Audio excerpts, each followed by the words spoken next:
We built the cellar in 1993 and we've been making our own wine on the farm ever since.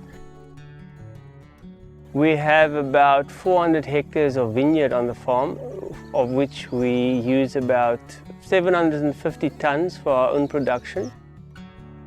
The property is big, so we can do proper selection in terms of the quality of the grapes that we want to use in the cellar.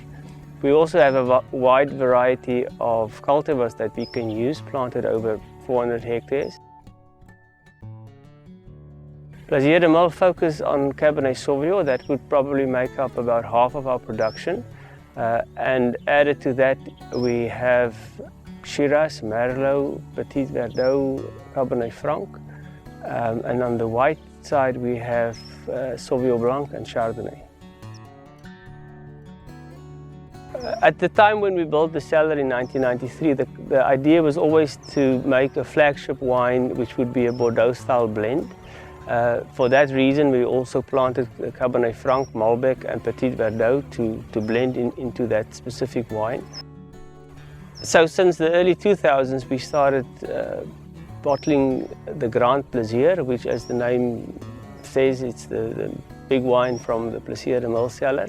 The Grand Plaisir isn't a recipe wine. It's a wine that we make from each vintage, which for me expresses the style and character and the quality of a specific vintage.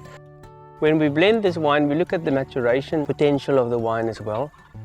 It's kept in French oak barrels for almost 18 months. We select only the best grapes that we have on the farm, the best wines that we made from that specific vintage for the blend. So all in all, the wine is made up of very strong components, and the aging potential of this wine would be at least 10, 12, 15 years. Sauvignon Blanc at Plaisir de Merle does very well, mainly because we grow the grapes as high as possible up in the mountain. And we do find that we get all those nice, fruity, classical Sauvignon Blanc flavors in our wines with a little bit of, almost a bit of cool climate character to add to that, and gives it nice complexity. The Chardonnay we also grow as high as possible. That would be about 400, 450 meters above sea level.